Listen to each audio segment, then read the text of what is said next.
or for so many different things. Everything we are doing in life is because someone told us to do. If you had joined us yesterday and we were talking about the gender identity and gender completion, which the Supreme Pontiff of Hinduism gives through the Paramashivam program, even there, one of the major things, one of the major points which we had discussed is how even our gender is not dictated, is not something which we know for ourselves. If someone tells you you're a boy, you have to accept that you're a boy. Someone tells you you're a girl, you have to accept that you're a girl. These are societal conditioning, societal patterns which have been put into us by society. And so that is why everything which we don't have any completion in that. Either in our gender identity, we are not experiencing completion. And it's the same thing with life as well. Society tells you to go to school, society tells you to go to college, society tells you to get a specific job in a specific range, market, or workforce, professional life. Everything to you is dictated by society. At the maximum, they might give you a few options here and there, but the fundamental flow, the blueprint of your life is being given to you by society. And unfortunately, individuals, youngsters are not taught how to design their life, how to actually discover what is that they really want to do in life without a purpose. To put it in one simple word, life without a purpose. And so this is one of the many problems, one of the many things humanity doesn't know what to do. They're just so confused, not knowing what to do with themselves, not having a direction in life, not knowing what to do next. This is one of the major completions, one of the purposes of your life we're going to discover in the Paramashivam program, which Swamiji is going to be gracing us with today. Is going to be gracing us with all tomorrow.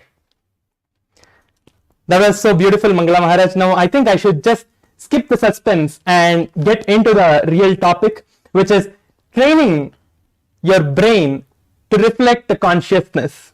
That is the topic which we are going to be discussing about today.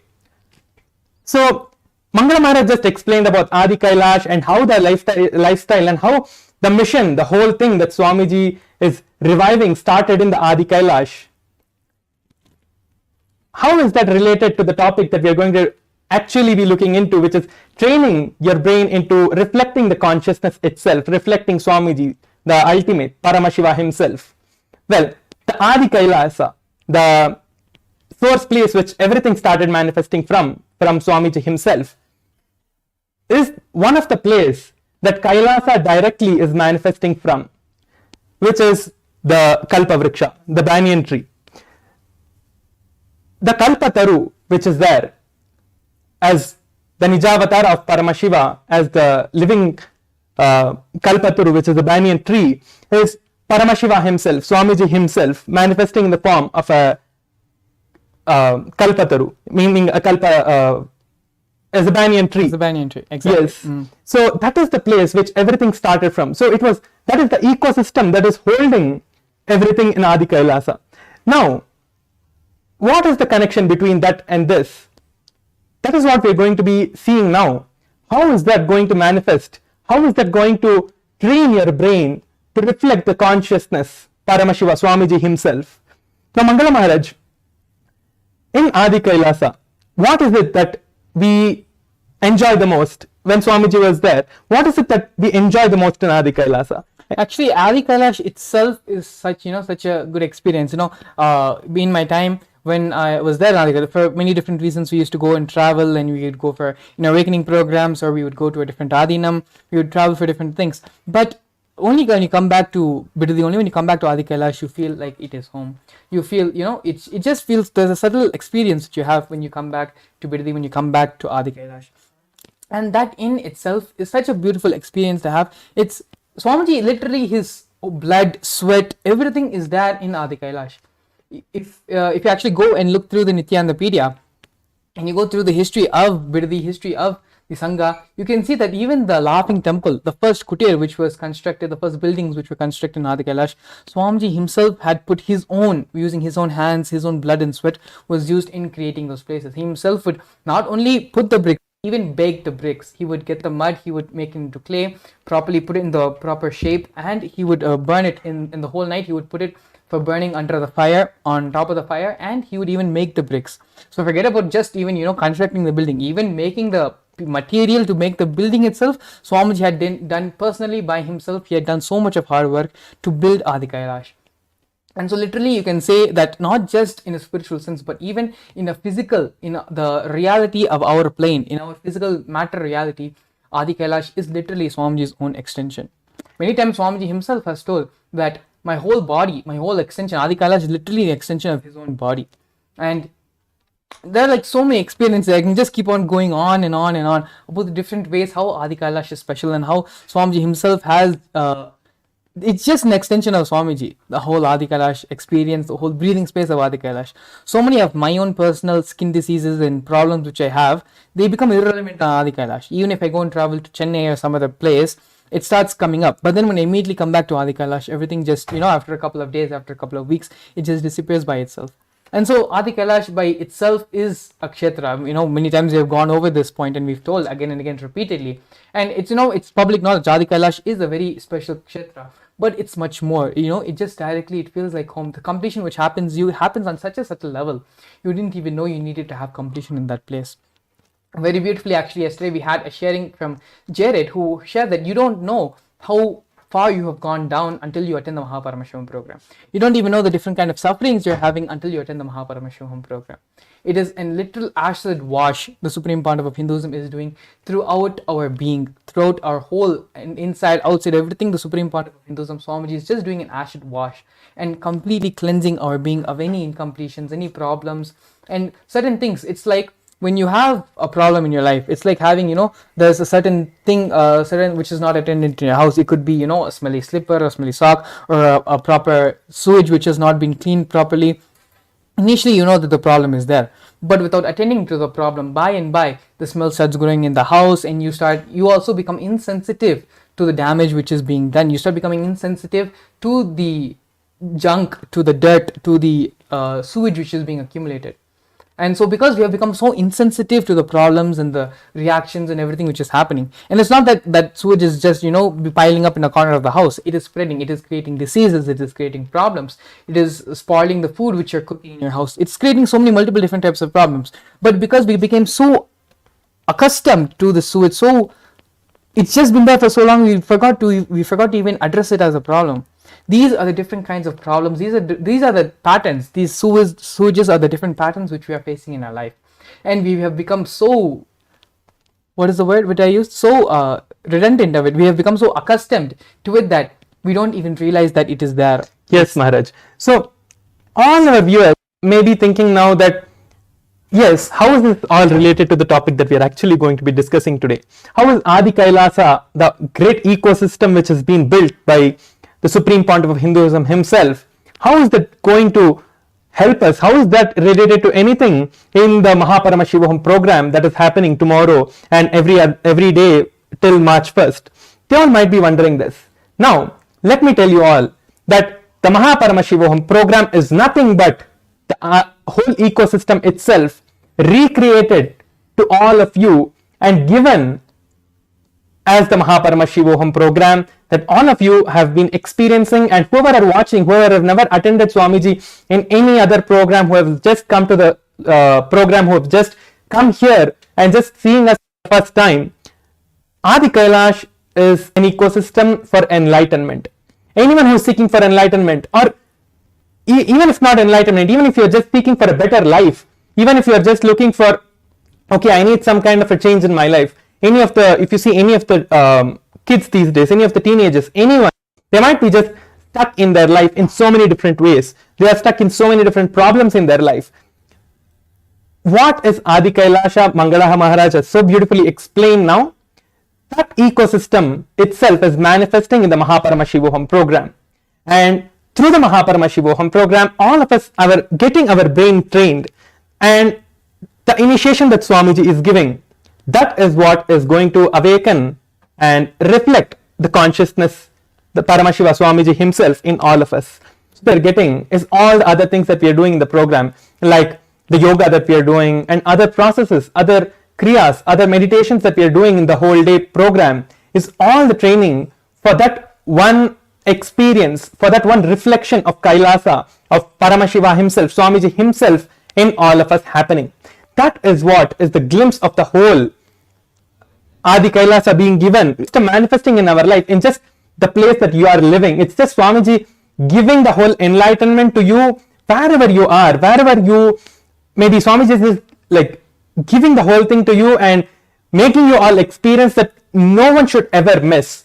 Swamiji is making sure of that no one even misses this in any circumstances of their life if they're not able to travel, because many people have seen that in when the programs used to be conducted in Adi Kailash, so many people used to be able to not travel because they were not able to get the flight tickets, they were not able to get the visas, they were not, so many different reasons people used to not be able to travel.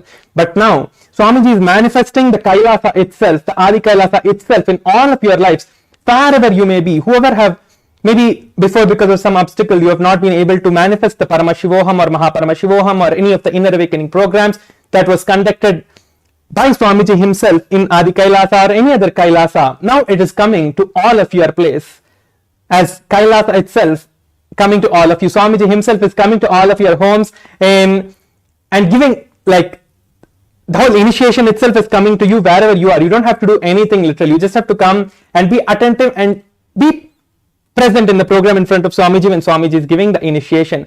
That is all that you need to actually do. There is nothing else, and there is literally nothing else that you have to do. There is only just coming and being part of it and sitting in front of Swamiji and nothing else. There is nothing else that I have to tell that you have to do this, you have to do that, nothing. You just have to come and be part of the program, sitting in front of Swamiji, and the rest will happen by itself. The training your brain means just sitting in front of Swamiji. Just sitting in front of Swamiji to for Swamiji to do what he's supposed to do. We don't know what Swamiji is going to do to us. Everybody, what Swamiji is going to do is completely different. The experience I have, the experience someone else has is completely different. It's never the experience is going to be the same. That is what you're going to experience in the Mahaparamashivoham program tomorrow. You're going to be getting trained and getting the consciousness itself of Paramashiva, Swamiji himself, reflected in your being. So you're going to be manifesting Swamiji himself in your life, and there is nothing more beautiful than this that could happen to anyone. Just to expand upon what Paramashivam Maharaj had shared, today Swamiji is gracing us in the Sarvanya Peetham with the energy and space of the Adi Kailasa Sarvanya Peetham. Like this, every single day, the Supreme Pontiff of Hinduism is going to be coming in that space, in the bhava, in the environment, the Vatavarna of each Sarvanya Peetham. So like today we are having the Adi Kailasa Sarvanya Peetham, tomorrow it's going to be a different Sarvanya Peetham, day after tomorrow it's going to be a different Peetham. And so the same way how Swamiji is bringing these Bhava Samaya Darshans, we're having the Bhava Samaya Darshans for almost a couple of years now. Swamiji has been continuously, regularly giving us various Bhava Samaya Darshans, and that's only being expanding and becoming more and more. So how having the darshan of Venkateshwara, darshan of Kalabhairava, of Lingodbhava, having all of it in your screen, whether you're watching on your phone or your laptop or your TV, Kailasa is coming to you, Swamiji is coming to you, and that is only being expanded, not just to limited to the deity, to the God which Swamiji is manifesting, but also the Vatavarna, the environment, the Sarvanya Peetham also is being manifested, and that space, the same feeling, energy of that, of whatever the Sarvanya Peetham is, whatever the Pita is, the same energy is coming along as well. And so this is some of the things which you cannot actually, no one else can replicate. This is something which only Swamiji is doing, and only Swamiji can do for all of us, for humanity. I mean, come to think, how many of us even knew about the different Sarvanya Peethams until Swamiji revealed and shared all these great truths, great experiences with all of us. And so in many ways, it is only because of Swamiji we are truly not only discovering Hinduism itself, but we are also discovering ourselves. Truly, what does it mean to be alive? What does it mean to have to, to be a contributing member to society? How do we find the solutions to the problems which we are having in our life?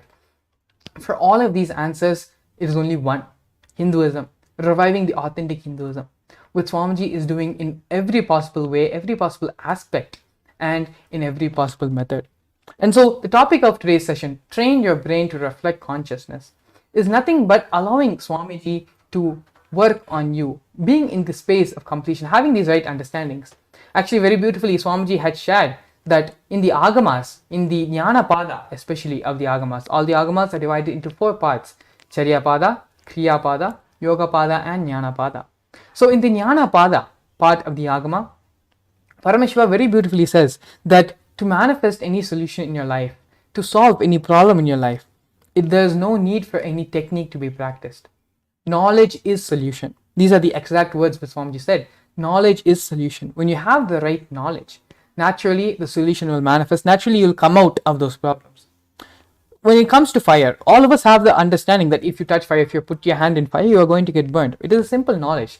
There is no technique which you need to do about it. There is no special seminar which you need to have about it. You simply know the fact fire burns. You put your hand in the fire, it will burn. It's a simple knowledge. It is the same way. Everything in life, when you have the right understanding, right context, you know why it is wrong for you, how it is going to damage your body, damage your system. Naturally, you will just, it's not even a question. No one has a question, do I go put my hand in fire or not? That no one does. Yes. Everyone, it's a simple, mutual understanding everyone has. Fire burns. The same way, certain cognition, certain thought current, certain action, it burns your inner being, it burns the system. It burns the Swamiji in you. And it is this understanding which Paramashiva reveals in the Agamas, which the Supreme Pontiff of Hinduism is decoding and explaining to all of us in the language that we understand for our modern era, for the age which we speak. In this language, the Supreme Pontiff of Hinduism is giving and translating it in a way from the Sanskrit and the great Tamil of the languages in which these truths have been recorded. The translation of it is being done by the Supreme Pontiff of Hinduism and is being beautifully presented to all of us in a way where we can understand and we can speak in the same language in the same way. So coming again, these are all just glimpses, and as we said yesterday as well, we can only do so much by speaking. But it is only when you truly experience the program and listen to the experiences of others also who have gone through the previous Paramashivam programs, and they're going to be joining us, and they're going to be sharing on today's segment as well. We have a couple of devotees who are going to be coming and joining us and going to be sharing their experiences about the Paramashivam program. So you don't need to take our word for it, but you can even take people like you who are outside, who are studying, who are working, who have family, who have jobs. The amount of transformation which has happened in their life, in their own words, is incomparable. The amount of possibilities which open up in their life is unimaginable. They will be trying to do one thing, but a possibility, a door, a path, a new way for another thing opens up. Yesterday, beautifully, Tirupaya was sharing. He wanted to do more contribution through the field of yoga. And so when he entered into one step, he did one thing for establishing yoga studio to start enriching people through yoga. He only did one thing, but he saw the second door was opened. And so when he went for the second door, he saw the third door opened. And then from the third door, the fourth, and like that, so beautifully, his life is expanded now. And nothing he did. All he did was attend the Paramashivam program and let life happen from there, let life take off from there. And so Swamiji is coming in the Bhava where he established the Adi Kailas Sarvanya Peetam, created the headquarters, the base for where the mission started. From that Bhava, this Leela is what is going to be expressed through the Supreme Pontiff of Hinduism tomorrow. So for all of you out there who feel that you don't know what is happening in your life, you're not sure what to do next, you just followed the rat race, you just followed what everyone was doing. One sheep jumps over the fence, you're like all the other sheep, you're also jumping over the fence. But you don't know, you're having an inner struggle. What is that I'm supposed to be doing in life? What is my contribution for society? Everyone is becoming a doctor, a lawyer, but what is it that I want to do? What is it that I need? For all of this, the simple answer is coming to the Paramashivam program, attending the Paramashivam program. But Mangala Maharaj, we have not even told the people how to register for the program still. So all of you, please scan the QR code that is being projected over here, and you will get into the Paramashivam program link, and you'll be able to register yourself or just fill your intentions, and we will reach out to you and help you manifest your reality and manifest the Paramashivam program in your life. So all of you now click on the QR code that is being projected over here, and you will be led to the intention form link, and you can fill your intention over there, and just filling this intention is enough. And filling this intention means taking a decision towards the Paramashivam program. That's all it is. The moment you just decide and tell that yes, I am going to attend the Paramashivam program and I want the breakthroughs to happen in my life. So just the decision is enough. You will see that Swamiji is manifesting in your life and making all the things, any obstacle that you might be having, anything that you feel that you are having, this is my difficulty, this is the difficulty, maybe you are if maybe someone in your house might not be wanting you to attend the program that Swamiji is conducting, or anyone who is any obstacle that you might have, you might not be able to do anything in your life, and because of which you are not able to attend the program, you can fill the intention form and just let us know that you want to attend the program, and we will make sure to reach you and cause your Paramashivam for you and make sure that you are able to attend the Paramashivam program. So now you can just scan the QR code and you will be able to fill your intentions in the QR code. Yes, thank you so much, Professor Maharaj. Going on talking about the Paramashivam program. Alternatively, if you have not been able to scan the QR code, you can also just visit the website paramashivoham.org, and that will also lead you to the landing page where you can register and submit your intention to attend the program. Yes. We have a huge team of people who are waiting for you to come with your intention, and they are going to help you manifest the Paramashivam program for you. So even here, you take one step towards Swamiji for attending this program. Swamiji is going to manifest in, even to make this program happen in your life, Swamiji is going to be doing it for you as well. Yes. And so with this, in the next segment of our program, we're going to be having some devotees to come and share their experiences which they've had of the Paramashivam program in the previous batch. So stay tuned, don't miss their beautiful sharings where they're going to share how their life has completely taken a complete 180 and they're living a completely different life compared to the life they've been living before the program. So please stay tuned, we'll be back after a short break. A more intelligently connected world leads to a brighter future.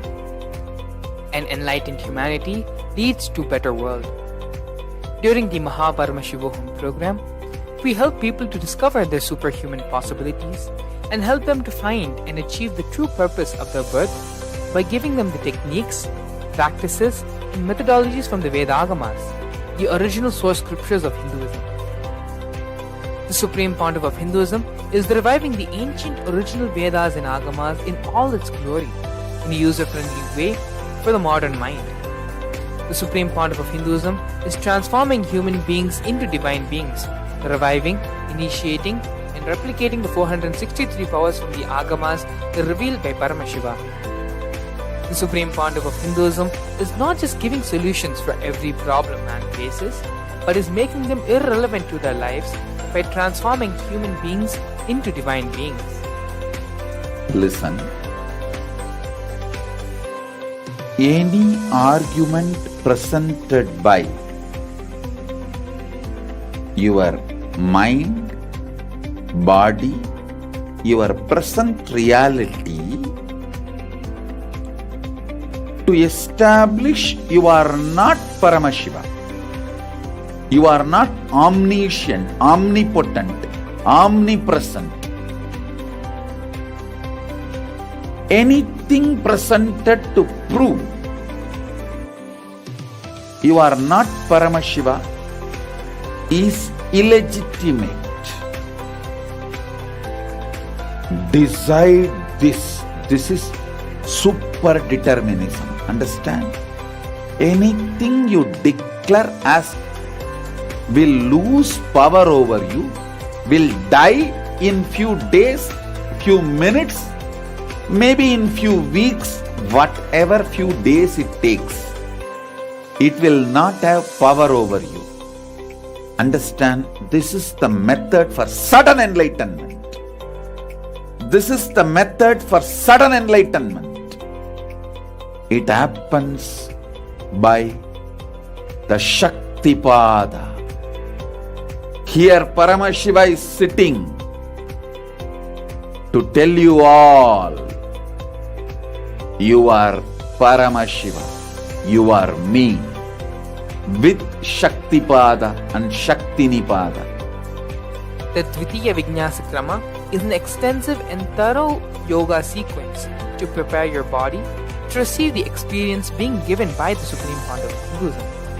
Through the yoga, which is aligned as per the source scriptures laid down by Paramashiva and the Agamas, you break all the impossibility in your body and in turn, of impossibility.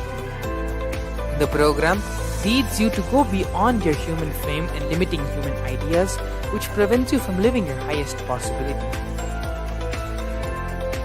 I will reach you wherever you are, whichever corner of the world you may be. I will reach you with enlightenment.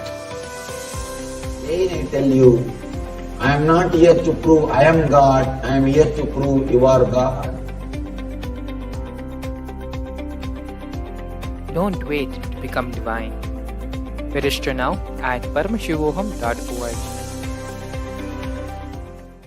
A more intelligently connected world leads to a brighter future.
नित्यानन्दं परमसुखदं केवलं ज्ञानमूर्तं द्वन्द्वातीतं गगनसदृशं तत्त्वमस्यादिलक्ष्यम् एकं नित्यं विमलमचलं सर्वदी साक्षिभूतं भावातीतं त्रिगुणरहितं सद्गुरुं तं Namami.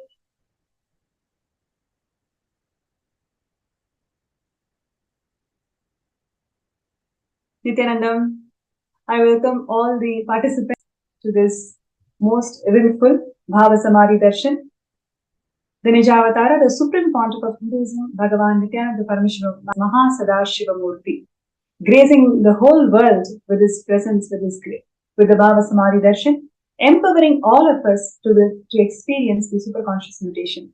I'm sure all the participants and viewers are having amazing time, especially the number of Bhava Samadhi Darshans for the last few months, how Swamiji is showering the whole humanity with his darshans and powerful satsangs, constantly inspiring us to make us realize that we are all Paramashiva, the inner divinity within us. So now today's segment is going to be one more interesting segment on the contributions of the Supreme Pontiff of Hinduism in gender equality. So before we get into the segment, we would like to share with all the participants that let us keep this space as interactive as possible. And if you have any questions, if you have any suggestions or comments, please feel free to use the MPSN group, the Paramashivam group in Facebook. So all you need to do is the QR code is being projected on the screen. So if you may scan the QR code using your mobile device, it will directly lead you to the MPSN group where you can post your comments, suggestions, and whatever you would like to hear from us, more from us, you can please post them there. And in the end of this segment, we're also going to be having a third eye scanning segment. So whoever is finding obstacles to manifest being part of Sarvanipita, or you're finding obstacles to manifest the Maha Paramashivam Season 2 program, you can request for a third eye scan, and that will also be scanned at the end of this segment. So, so how many of you are excited for this segment and looking forward to listen and know more about the the contributions of Supreme Pontiff of Hinduism in gender equality? You may feel free to post that in the chat or in the MPSN group. Yes. So today, before we get into the contributions of Swamiji in gender equality, the Tiruchengodu Sarvanapitam, one of the 21 kingdoms where Swamiji is the Guru Mahasannidhanam. So we'll be looking into how this whole Tiruchengodu Sarvanapitam was made, and mainly focusing on the humble beginnings of Kailasa. Today we know Kailasa as the first nation of Hindus, which is so historical. The plight of Hindus for the last 2000 plus years who went through brutal persecution, finally coming to the culmination where we all have the first nation, where the Supreme Pontiff of Hinduism is the sovereign and the constitutional authority guiding the whole humanity into the science of superconscious living. Today, Kailasa has established diplomatic relations with several nations in the world, and this, the policies of Kailasa is welcomed in global level, where it is actually being a trendsetter for approaching the world issues through the sciences, sacred sciences of Vedas and Agamas. And almost every week we have the Kailasa entering into diplomatic relationship with another country. And so many contributions and so many success of Kailasa nation we have been seeing. But how did this all begin? So that is what we'll be looking into the first part of the segment, which is the humble beginnings of Kailasa. Swamiji has time and again shared with all of us that it is always one person at a time and one being at a time. What we experience as Kailasa today, it is all because of Swamiji's hard work, 30 years of hard work, which is something unimaginable. As a single person, Swamiji has built this whole nation out of his sheer love and compassion for the humanity. Now, we'll look into a small video which actually talks about, or even shares where we can actually connect with the amount of hard work and the humble beginnings of Kailasa, how it all started, and what we are experiencing today as Kailasa's success is something unimaginable. But over the last 30 years, Swamiji's hard work is something we cannot even understand or recognize. So let's take a look at the video, which will actually where we can connect and understand Swamiji's hard work.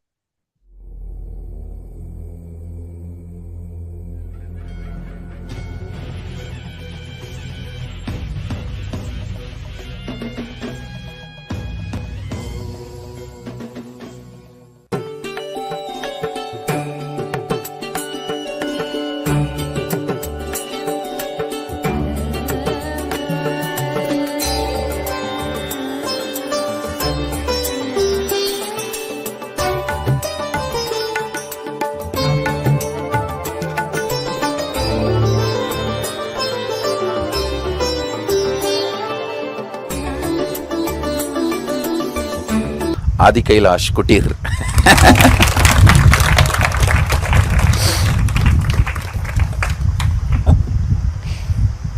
This is the first bed cum simhasan. In the night time I'll use this as a bed, and daytime I'll sit and bless the villagers or people who come for healing. And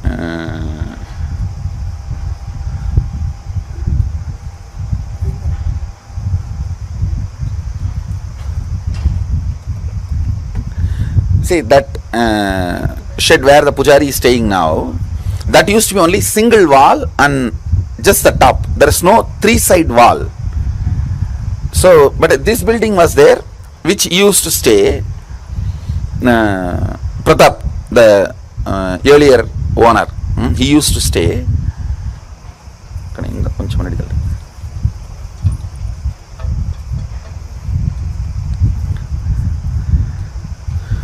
The first time when we printed calendar with banyan tree and Dakshinamurti, in 2003 we printed. Actually 2002 I did the foundation stone. A small bit land was given.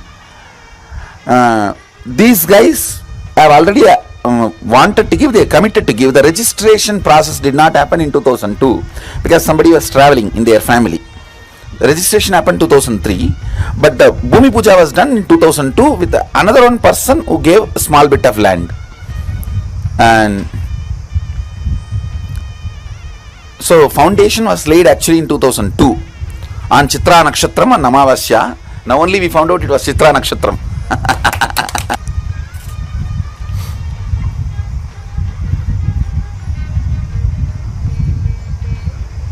Gurukul can also come and hear the story.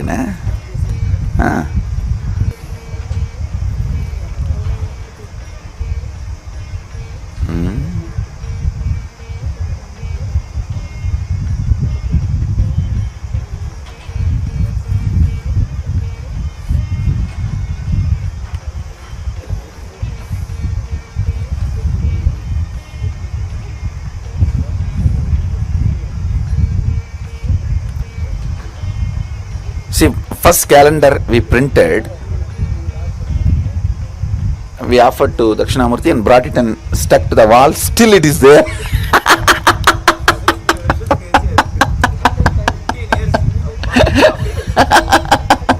Actually, Pratap had a high respect for me. So after he allowed me to start using this. He never stayed here. He used to stay only in that building. He shifted there. See, first I started staying there for a few days, and then he saw that there is not even shade all these three side and the security things. Then he asked me, Swamiji, you stay here. Then started staying here. He built a toilet just for me, and then once I started staying here, he stopped using it. So if at all he comes, then I'll go and rest there. Used to have that one, that kayar mat cart, the kaitakatal solumala, kaitakatal kayar mat rope cart, that kind of a cart here. And then that started giving way. It became a little old. So then I started using this nighttime bed and daytime simhasan. This was the 2-in-1.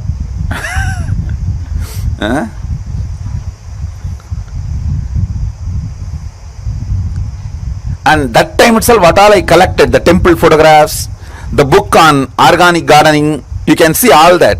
See, the whole Sangha, I had a clear vision.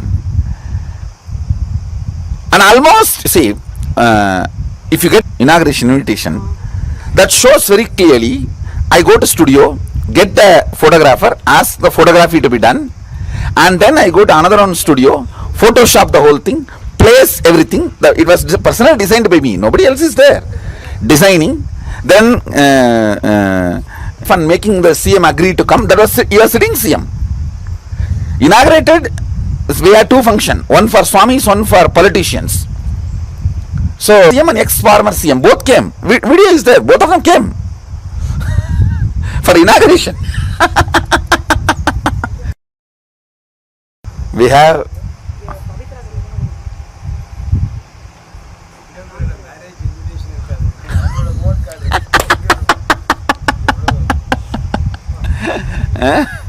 including the blessing cards we gave, everything we have a copy, and car sticker, like an internal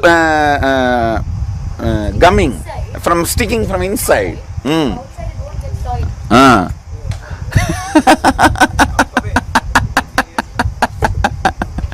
When we started, and where we get few hundred rupee and do a work, we get few more hundred rupee and do a work. That way of lifestyle, that way of functioning.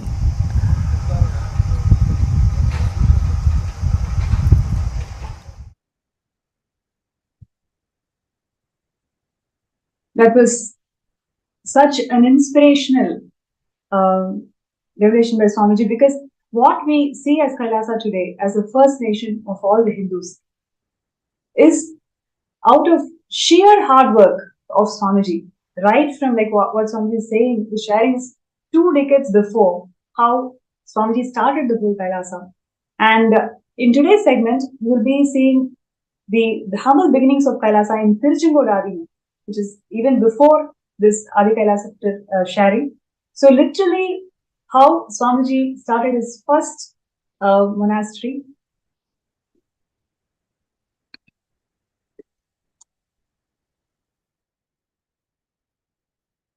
Yes, so this is the first ever Kailasa, and you can see here in 2001, 14th April, Swamiji inaugurating the Avarti Palayam, and this land was donated by a devotee to Swamiji, who was guided by the divine. You can clearly see here how Swamiji is carrying the photos of the Guru and coming forward to inaugurate this historic place, the first ever Kailasa.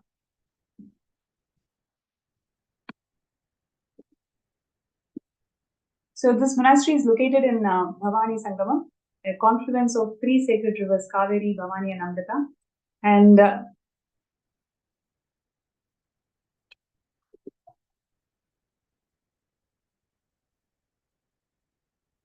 yes, you can see here literally Swamiji is organizing the entire monastery all by himself. And there are so many evidences of Swamiji maintaining a diary of each and every person, whoever enters and receives healings from Swamiji. Swamiji himself used to note down their contact details, maintain their entire database, follow up and find out if they are healed, and then invite them for the next Homa. So this level of hard work Swamiji himself has put in to form the Kailasa to whatever it is today. And literally, you can see here the thatched roof of the entire monastery. One side is not even completed, right? So the whole Kailasa has this humble beginnings where Swamiji himself is involved in all this construction, and with the board Ramakrishna Dhyana Peethal, and Swamiji guiding all the devotees into the science of living enlightenment.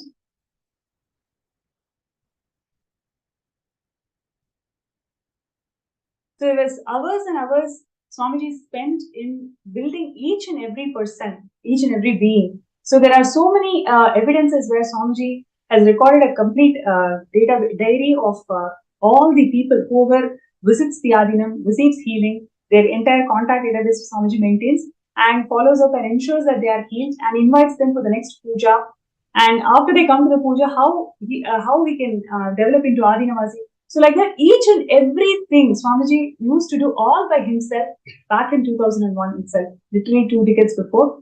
And that was the beginning of the first ever Kailasa.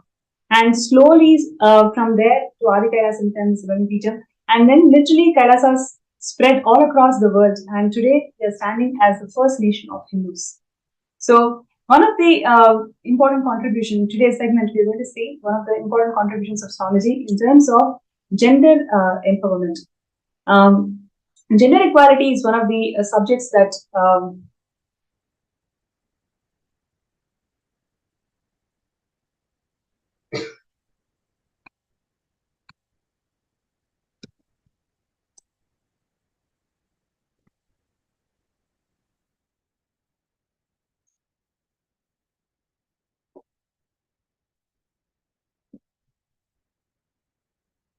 Yes. So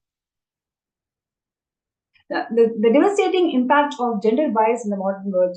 So, how the women are treated today. For example, you take the stats, about 200 million children and women experience physical and mental violence today. A study that was published in February 2021 found that women with promising academic careers have limited leadership prospects in workplace, and they also experience sexual and emotional violence in the workplace. It also reveals that females, academic internal medicine hospitalists, face frequent gender-based discrimination and sexual harassment in the workplace. And they also receive low pay, fewer benefits, fewer opportunities compared to men.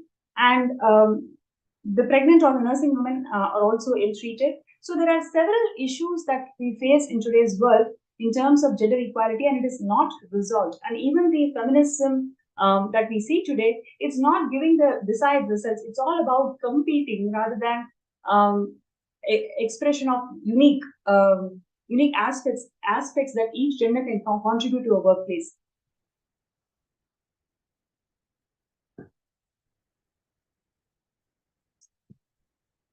Now, let us take a few minutes to look into women in Hinduism, how women is treated in Hinduism.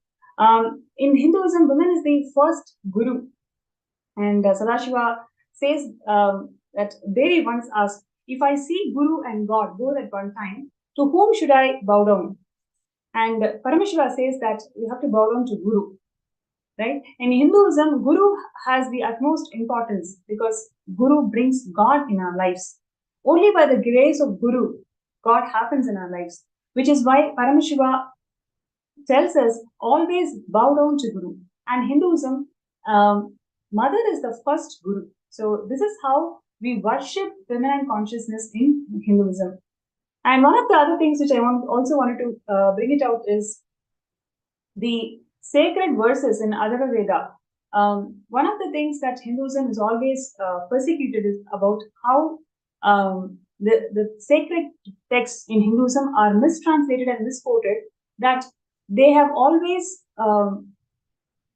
discriminated women in terms of equality. That is how the mistranslated and misquoted text talks about women in Hinduism. But now in today's segment, we're going to see some of the shocking revelations of how women in Hinduism is always respected. So one of the things that I wanted to share is the sacred text from the Adharva Veda, which talks about girls should train themselves to become complex scholars and youthful through brahmacharya and then enter the married life. This is from Adharva Veda 11.5.18. See, we always hear that girls are denied education in Hinduism. That is how the Macaulay text and the intellectual persecution on Hinduism has always showed us that girls are denied education. But as per the sacred verses, girls should be trained into complex methodologies and they have to become scholarly.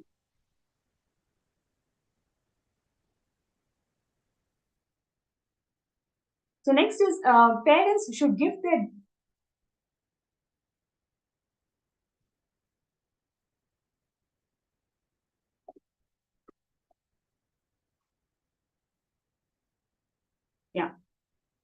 Parents should give their daughter intellectuality and the power of knowledge when she leaves for the husband's home.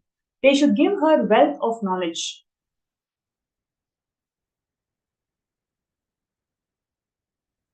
And once again, what we're seeing here is husband to wife, give us the discourse of knowledge.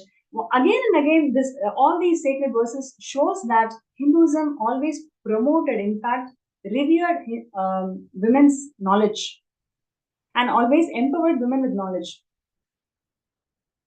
Oh, women, you know everything. Please provide us the strength of prosperity and wealth.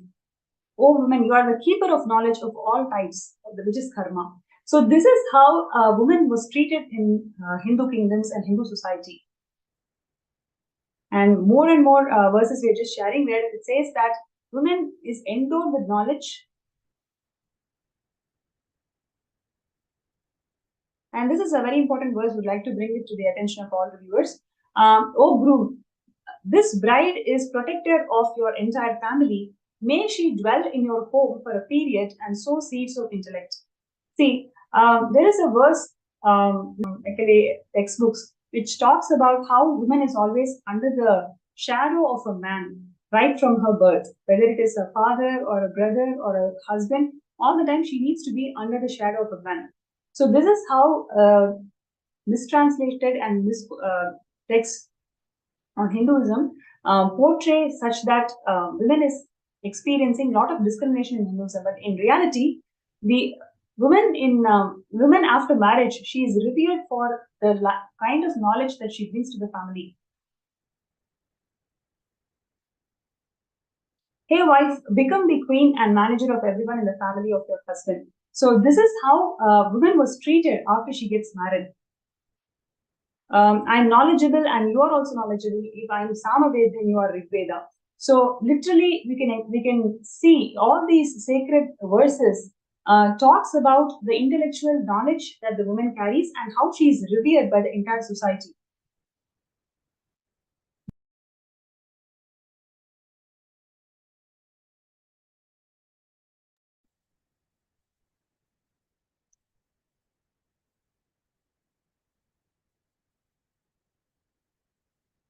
So on one hand, we have seen so far that the intellectual knowledge of women in the society is revered. And next, we are going to see about how women as leaders, how they evolved as leaders in Hindu civilization.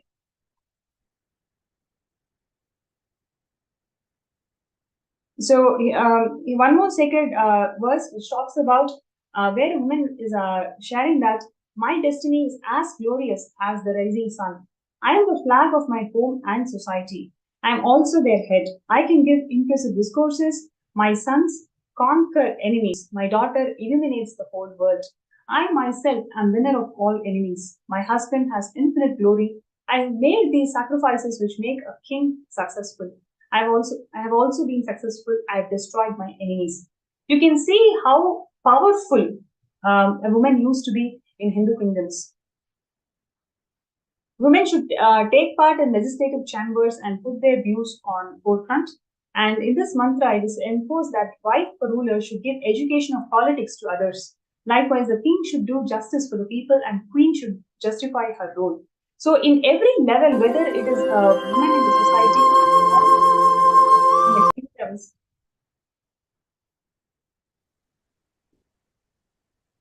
or a woman who is a ruler, in every level, woman is worshipped, revered, and respected for the knowledge and clarity that she brings to our lives. So this is how women used to be back in the days when Vedas and Agamas used as the constitution for running the entire Hindu kingdoms. And over the years, because of Hindu persecution, the first thing that the anti-Hindus did was completely they mistranslated and misquoted these sacred texts, where in a way that we started developing that hatred towards identifying ourselves as even a Hindu.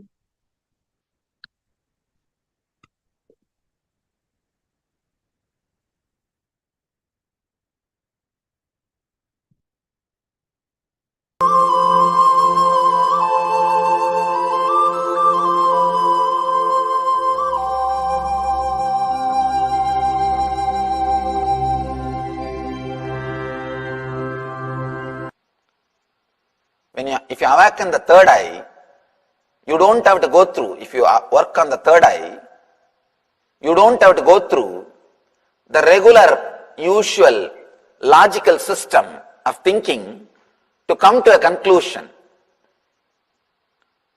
That is why, from the time immemorial, women of India are asked to work on the third eye.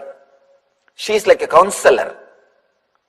She is like a counselor. Always the husbands, they come back in the evening and put all the business problems in front of her. Get her ideas and opinion and counseling. She was respected because constantly she works on her third eye. There are so many ways to work on the third eye. That kumkum or the bindu which you are using is also one method. And concentrating on the lamp. If you see a traditional Indian woman's life, it's nothing but working on third eye. Whole day, their lifestyle is nothing but working on third eye. They are knowingly or unknowingly, they work on the third eye. And moreover, women by very nature are intuitive. They are very intuitive. Just by seeing somebody, they can tell where he is looking, what for he is looking. Because the intuition is a basic need for them to protect themselves. From the young age, they have to develop that intuition to protect themselves. It is not a luxury for them, it is a basic need for them. So just one glance is enough, where this guy is looking, what for he is looking, what he is thinking in the mind. You can't escape from women's intuition. But sometimes they are so graceful, they let you think that they don't know. They just let you play your game. They do not want to be too much on you. But one thing I can be sure,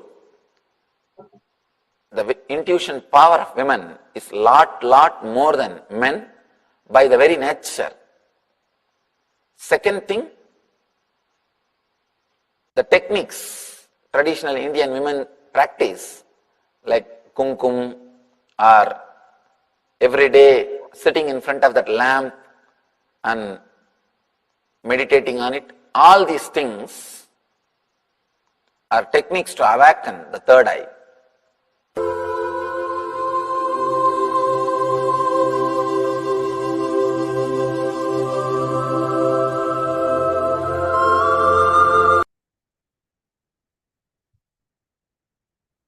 Now, let us also take a look at the Manusmriti, which is one of the most persecuted Hindu scripture, and how Manusmriti defines the roles and responsibilities and rights of women.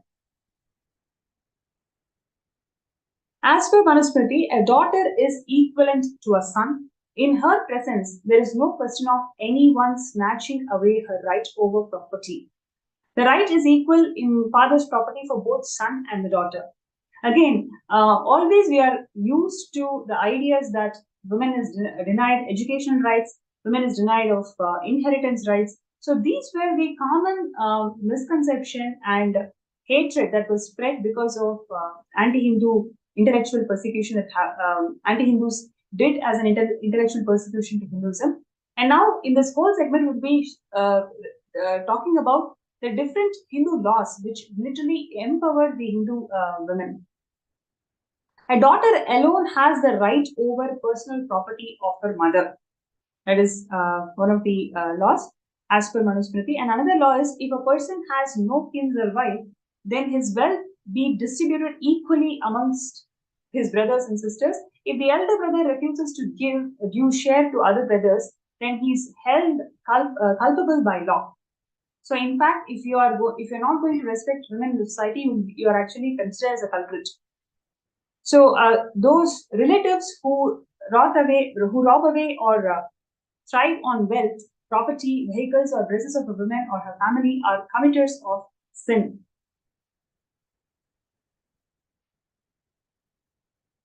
So, Hindu CRPC section 8.28. So, if a woman is alone because she has no children or no men to provide for her security in her family, then it is a duty of the government to ensure her safety and security. If a wealth is robbed by her relatives or friends, then the government should provide strict consequences to the culprits and have her wealth returned back. So this amount of social security was provided to the Hindu women those days. And as per Hindu Puranas, there is this beautiful ritual of Tulabharam where Bhagavan Sri Krishna on a golden throne, sat on a golden weighing scale, and his wife Satyabhama puts lots of gold jewels and coins to show her love towards Bhagavan Krishna.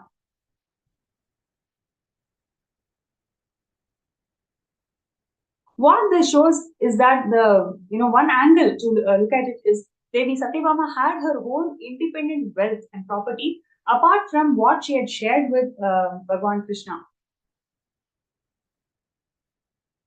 And for more than 4,900 years, until British broke and changed the Hindu law of succession and inheritance, Hindu women had right to inherit their own wealth, property, and assets.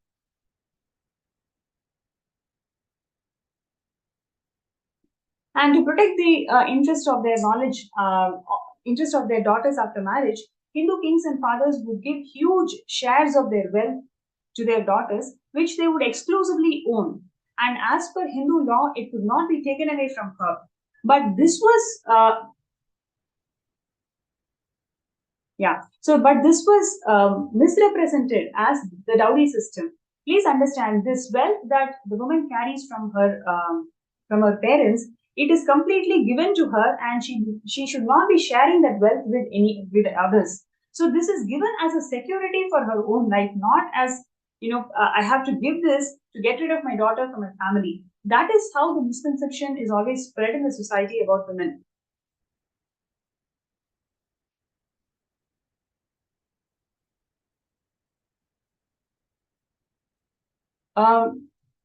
Yes. So ensure that these women never weep out of sorrow. So even they cannot cry as per Hindu law. Please understand, women is revered, respected, and so much of security and protection is provided to women. The society that respects women is a heaven, and where women are denigrated, even the noble actions go waste. If you have a chaste woman in your life, either as a wife or as a daughter or as a sister, as any one relationship, I tell you, listen to this word. You will never have accidents.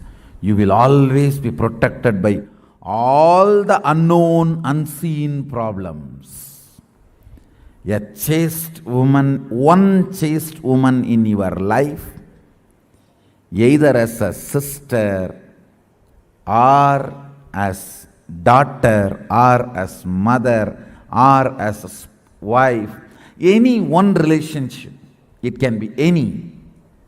If one chaste woman is there in your life, you will not have any unknown, unseen problems. The whole cosmos, grahas, will simply protect you. You may think I am giving two big mystical words. Understand, I believe that. I myself a believer of this truth.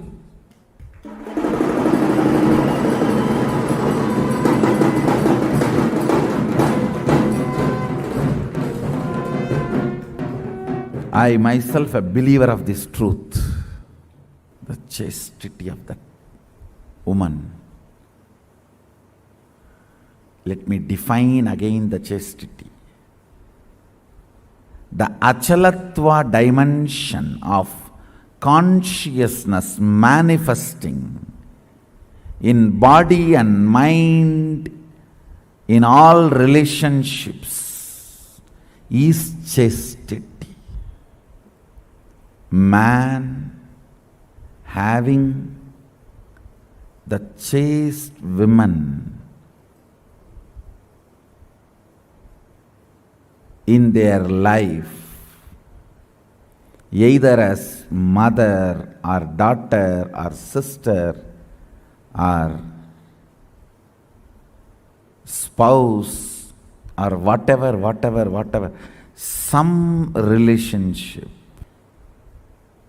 brings cosmic protection.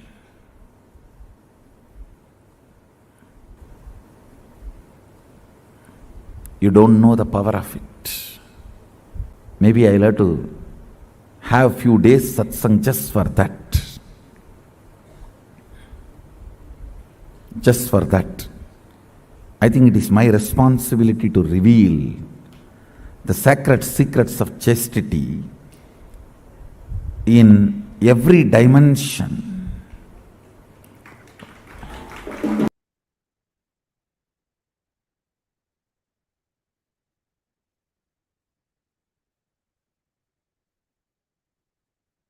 Yes. The Hindu law related to women assuming the role of a son in absence of male sibling. So he who has no son may make his daughter in the following manner as an appointed daughter, Putrika, and the male child born out of her shall perform my funeral rites. Probably the most famous example of the appointed daughter is the incarnation of Devi Meenakshi herself. She took charge of father's kingdom and established her supremacy in all the Hindu kingdoms. Literally, she won 3 worlds before she penned Paramashivam in Kailasa. So, more examples of appointed daughter Putrika includes Queen Durgavati, Queen Ahilyabai, then Queen Avantibai.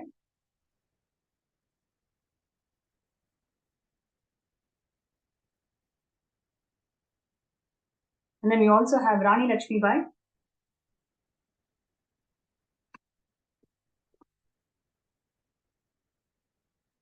Yes. So far, we have seen various aspects of how gender equality never existed in Hinduism, and especially the laws pertaining to how the Hindu society was governed always provided the necessary protection to Hindus, to Hindu women. Whether it and we have clearly seeing that the dowry system, the sati, and women are denied of education. Women are denied with inheritance rights.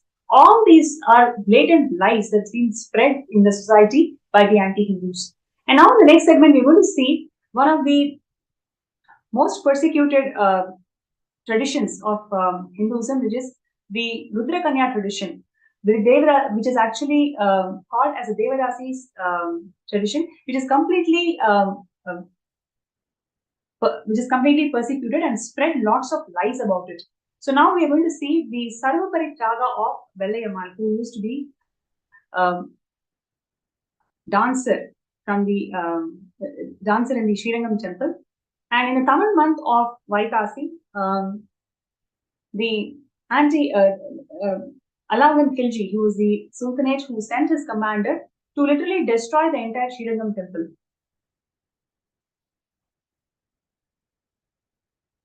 So in this attack, literally they killed about 13,000 Hindu men, but the sacrifice of 70 Devadasis literally saved the entire Srirangam, and especially the main deity, the Nambarmal, was protected because of the sacrifice of 70 Devadasis who were led by Vellayammal. The army of the Sultanate looted the entire lot of gold from the temple, but they were not able to seize the main deity, which is Lord Raghunatha, Nambarmal. So at that time, what happened was Vellayammal, who was the Devadasi, she seduced the Sultanate king, and she took him to the top of the tower, and from there she pushed him from the top of the tower, and she also committed she also self-immolated, literally. So, and the 70 Devadasis self-immolated themselves and literally burned the rest of the Sultanate army.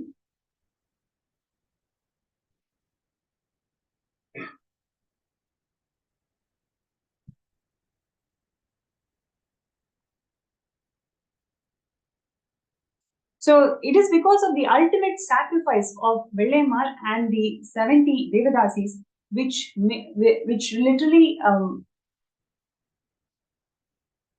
saved the main deity, Nambarummal, today.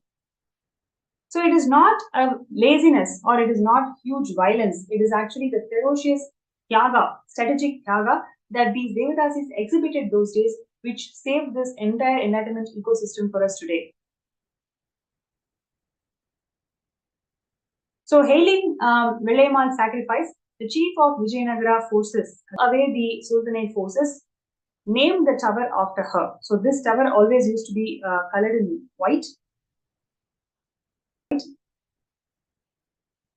And even till today, on Adi Amavasai day, a homage is being performed on behalf of all the 13,000 Vaishnavite Hindu warriors who left their body, and the 70 Devadasis who sacrificed themselves to protect this enlightenment ecosystem of Srirangam. So the so-called gender equality that we are seeing today is actually infused in the Hindu kingdoms by anti-Hindus. It is not the Hindu scriptures. It is actually anti-Hindus who infused this level of gender inequality. So when facing defeat in the war, Indian royal women committed mass self-immolation by jumping into huge pyre of fire. This was done to protect the purity of their body and the DNA and to avoid capture, sex enslavement and rape by any foreign invaders. So they had to protect themselves from this anti-Hindus and these invaders, not because it was told in the Shastras that they have to go and immolate themselves in the absence of husband. So Rajput women burned their bodies rather than drinking poison because even after their death, they didn't want their bodies to be touched by any men. So simultaneously, men would tie an orange cloth on their head and ritually march into their battlefield, fighting much larger army until death. Traditionally, the war is called Sakha. So far, we've seen a glimpse on how the Hindu women are empowered in the society, whether it is in terms of education or property inheritance or the administration skills or how they protected and held the whole ecosystem together with their strategic tyaga. This is what we have seen today. And Swamiji has literally revived all of these aspects, whatever we are talking about, how women used to be empowered in Vedic era. This is exactly how Swamiji revived this entire tradition. And today we are in the world where we are literally experiencing 300 plus million girl children and women are experiencing sexual enslavement, sexual violence in the workplace and elsewhere. So, but Swamiji has revived Hindu feminism and made us all experience what is feminism in its true sense. So what you're seeing here in Kailasa is something so beautiful, like where all the children are allowed to are participating in the arts, whether it is singing, dancing. Most of the leadership positions in the Kailasa, Swamiji has empowered the women to uphold. And here you're seeing that women are encouraged to do chanting, abhishekam, and participate in the temple rituals. Swamiji has conducted several women empowerment workshops, right, for the last 2 decades, in fact. And so, what you're seeing here is the pictures from women empowerment workshops that Swamiji conducted back in 2008. And Swamiji even launched 108 women empowerment centers all around India.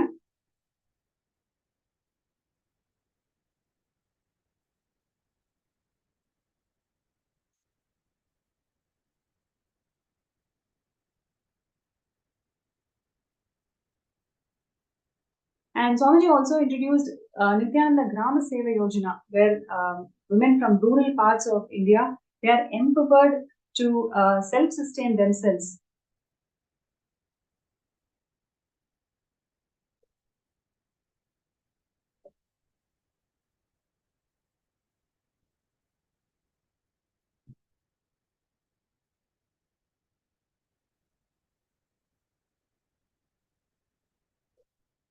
So you can see here free medical checkups for rural and indigenous women in Adi Kailasa.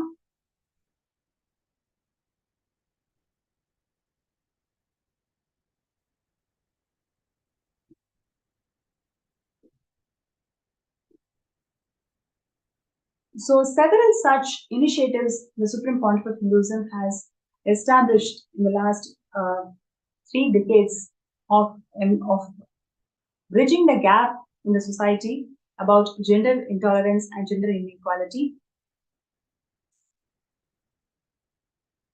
What you're looking here is the rural women empowered through job training in jewelry making and science of Rudraksha.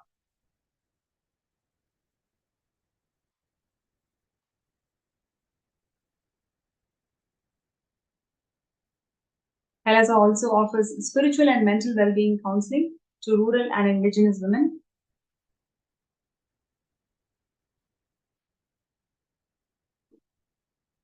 In addition to providing health assistance, medical camps for rural women.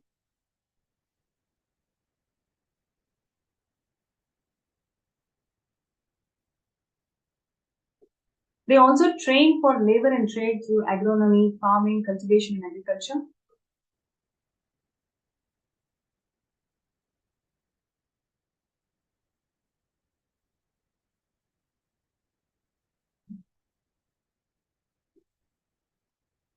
Kailasa has empowered the indigenous women through teaching them to perform Hindu rituals, temple administration, and training them in all temple sciences.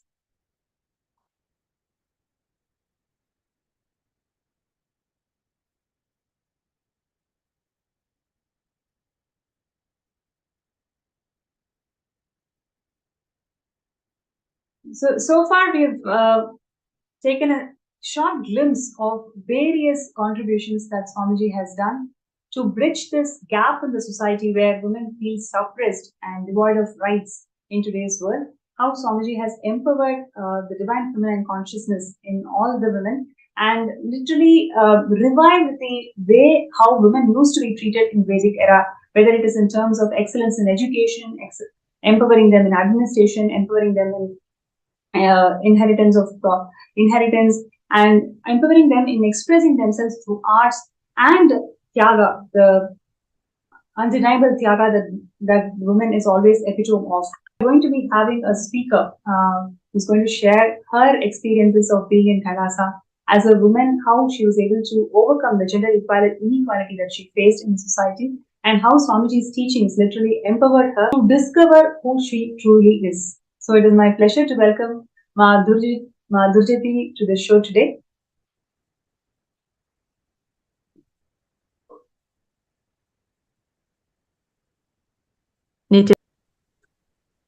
Yes, Nithyananda. So first of all, thank you so much for joining the segment today. It is my pleasure to welcome you. And like I mentioned to all the participants and viewers, you've definitely gone through a lot before meeting Swamiji.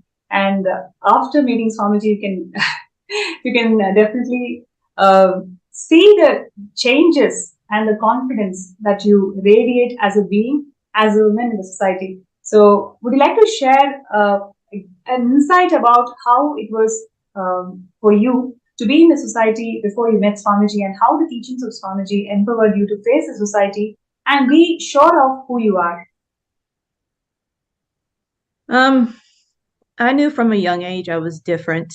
And throughout my life, I just felt like I didn't quite fit into the world, and I felt somehow, somewhere out there, my tribe is out there waiting.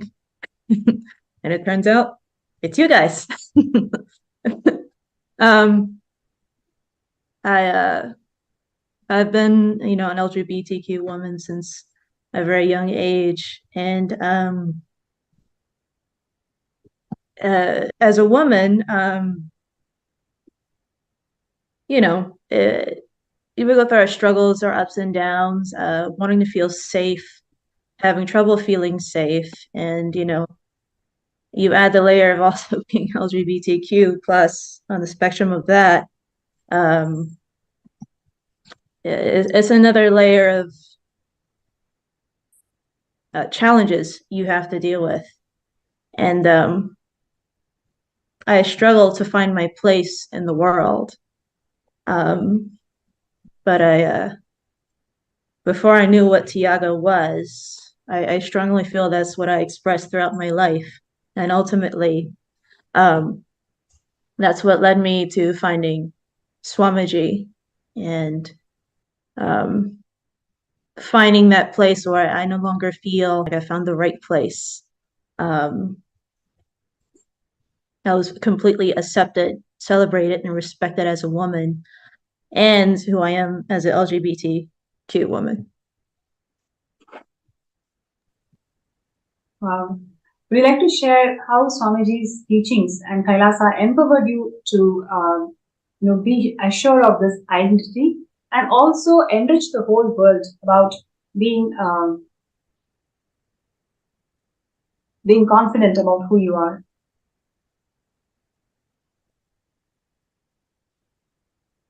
I watched, when I first came to Swamiji, I found him on YouTube, and I found him by looking up Kundalini Yoga. But I also watched his videos about female empowerment and Hindu woman, and that greatly appealed to me.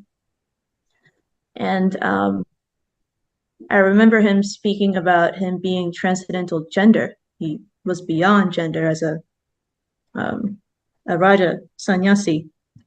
And I found that incredibly appealing. And I got the invite to be Adi Kailasavasi, Adhinavasi at that time. And I came straight away. I wasted no time coming to India. And I was still learning about Swamiji and Hinduism's views on LGBTQ and women as well. And I had an open mind coming in. Like, see, Swamiji was my absolute very first introduction to Hinduism. I did not know Hinduism before him. So I was eager to hear how he would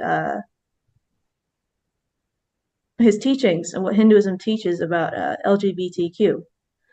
But while I was there, I noticed, like, wow, there's so many powerful, intelligent women here, and the majority of his leadership were women. Many sannyas, many grihastas,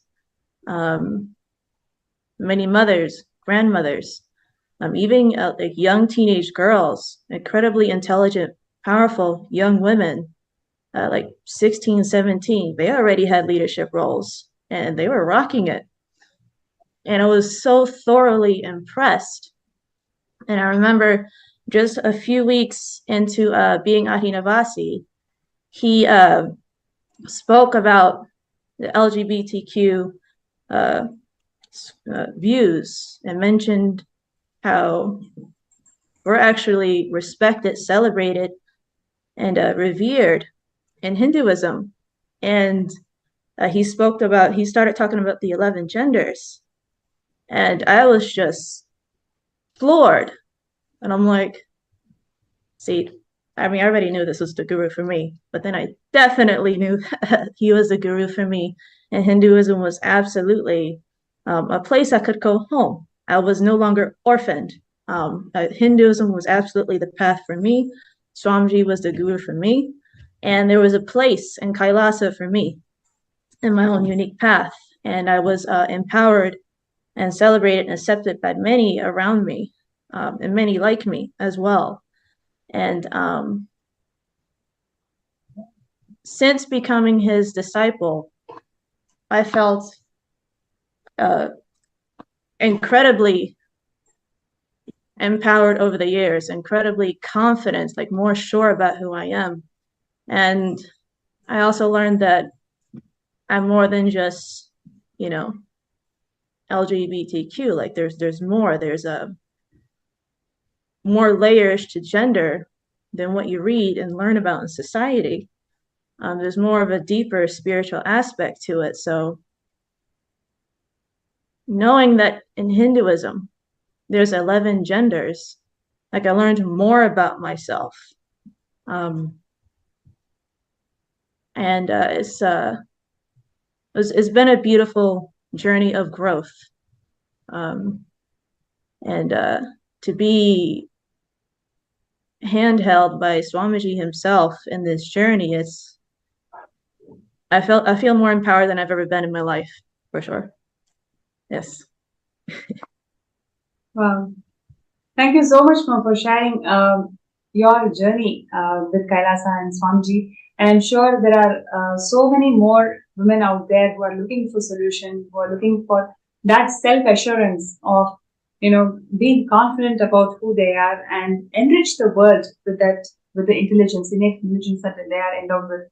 So your journey is definitely inspiring for all of us. And would you like to share about why do you see Kailasa as the only solution for the world, where especially we are experiencing more than 50% of the women experiencing sexual and sexual harassment in their workplace and in their families? From what I've learned being Hindu and everything Swamiji has taught, women are divine. Women are powerful. Like the force behind the universe is feminine, Devi, Parashakti. And there's thousands upon thousands and thousands and thousands of scriptures empowering women and sharing the importance of worshiping the divine feminine, completion with mother. Every step of the way, like Hinduism has always protected women, stood up for women, empowered women, even down to laws about inheritance, taking care of a single woman who does not have a husband or family and such. The Rudrakanya tradition. And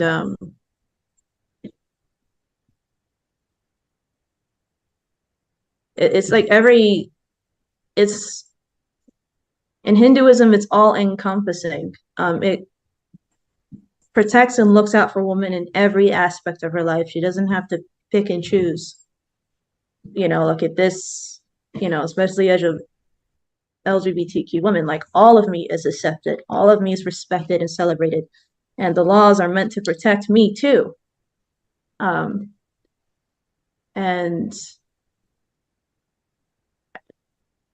Hinduism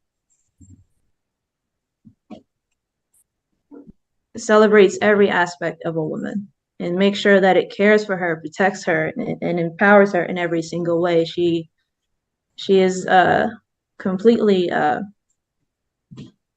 revered. As every woman in Hinduism is a form of Devi, Parashakti, and this worship is what it seems like it's all about. You have to see and respect every woman as a form of divine mother, a form of Parashakti, and every aspect of it, medical, legal, social, political, the worship aspect of it, it's all to support a woman in Hinduism. And Kailasa, Swamiji embodies that in every level. And I feel it will provide support for a woman unlike any other organization or body or government you've ever seen out there in the world. I feel it'll be on the cutting edge of women's rights, like beyond. And it'll be an example to the rest of the world, I feel, that how to revolutionize women's rights, for all women. That's what I feel. Yeah. Thank you so much, Gurjyoti, for sharing your journey with Swamiji and the journey with Kailasa and how it has empowered you. Thank you so much for joining our segment today. Nithyananda. Dear viewers and participants, that is the journey of Gurjyoti, and there are so many more millions of women out there who's looking for a solution, who's really looking for some voice, some support that can empower them, that can assure them who they are, and that can make them powerful, feeling empowered about their existence as women in this market. Swamiji has revived the Hindu feminism in all its senses, whether it is in terms of empowering them emotionally, physically, and spiritually. So Kailasa stands as a testimony of how women can be empowered and how women can express all their abilities as how a Hindu woman used to. So the need for Kailasa is where literally every single one of us can feel that assurance and feel that empowerment, where who you truly are. In a society where there is so much of judgment, so much of abuse, so much of harassment, Kailasa stands as a pillar of support for all the women out there. So if you feel so connected to this cause, to help, to empower, to enrich all the women out there, it is an opportunity for you to be part of Kailasa. Sarvanyapita is a project where all the various initiatives of Kailasa is supported. So by you becoming a Sarvanyapita Ejaman, you are becoming part of Kailasa. Now, we are looking for seed money for building the infrastructure of Kailasa, and Maha Kailasa is going to be open this year. So we welcome each and every one of you to join this moment where we can all become part of Mahakailasa and open the Mahakailasa for the whole of the humanity to be part of it. So all you need to do is join. You can file your intention in skshjp.org/contribute. So the info is being projected on the screen. You can sign up for skshjp.org/contribute. And if you have the intention to manifest Sarvangiti Tejaman and for some reason you're finding a difficulty or an obstacle to manifest it, you may request for a third eye scan. So you can request a third eye scan in the NPSN group, the Paramashivam group, and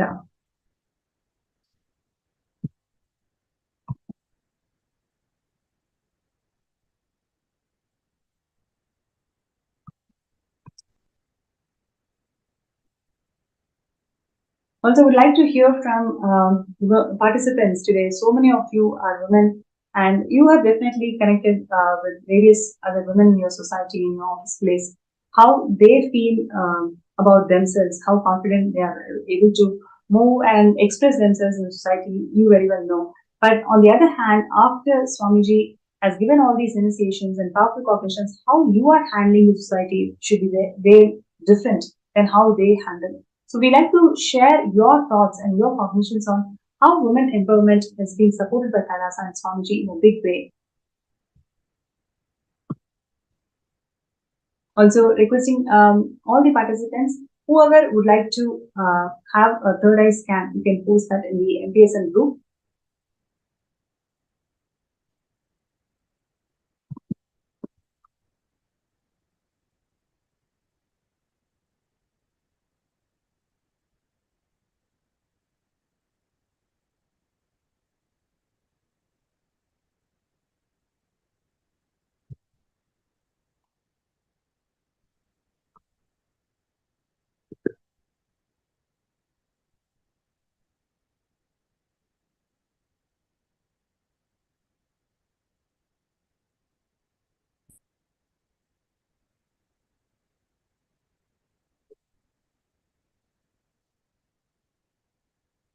Yes.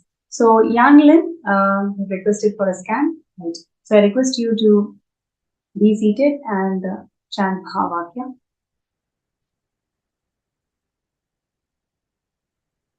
Om Nithyananda Paramashivam. Om Nithyananda Paramashivam. Om Nithyananda Paramashivam.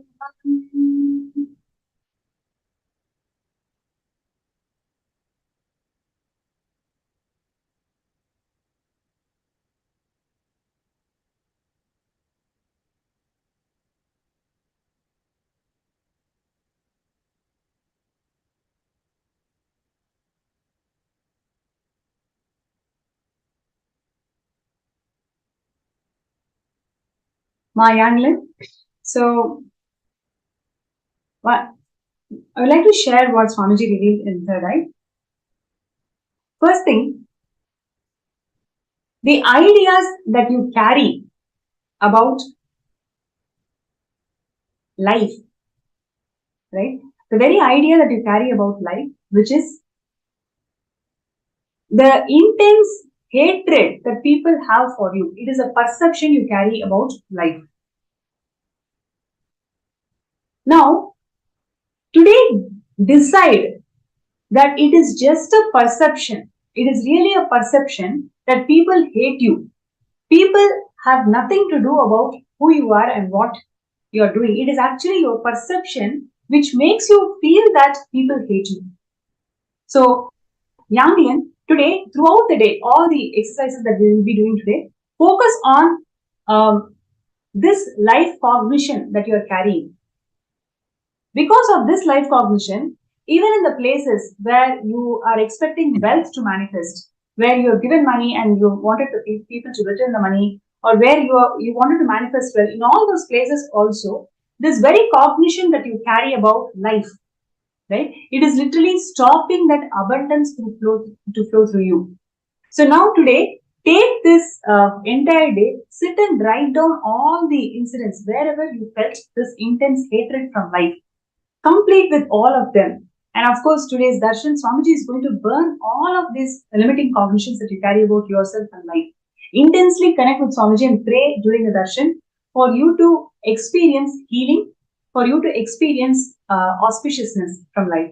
So, with this, I would like to share with you, moment you start completing with this life cognitions, you will see wealth starts happening in you and you will be able to make it happen.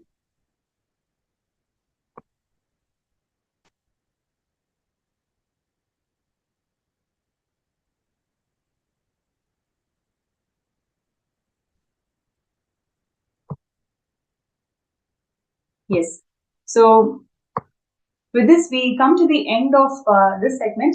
I encourage and request all the participants, even if you have the intention to become a Sarvingapita Yajaman, but you don't know how to manifest, you need to understand that you need to take the first step. Just you taking that first step, Swamiji is going to take million steps for you to manifest this reality for you. So requesting everybody, all the participants and viewers, decide to be part of this Kailasa nation, which is going to solve so many global problems that we are facing in the world today. Kailasa is the only solution that the humanity needs, and Swamiji is reviving Kailasa exclusively for all of us, and he has descended as incarnation of Paramashiva to revive Kailasa and bring back the glory of Hinduism, which has time-tested solutions for all the global problems that we are facing in the world today. So with that note, we'd like to end today's session with the Purna Mantra. Om Purnamidam Purnat Purnamudachyate Purnasya Purnamadaya Purnamevavasishyate Om Shantihi Hari Om Tatsat Sarvam Bhagavat Shri Nithyananda Paramashiva Padukarpanamastu Om Nithyanandam.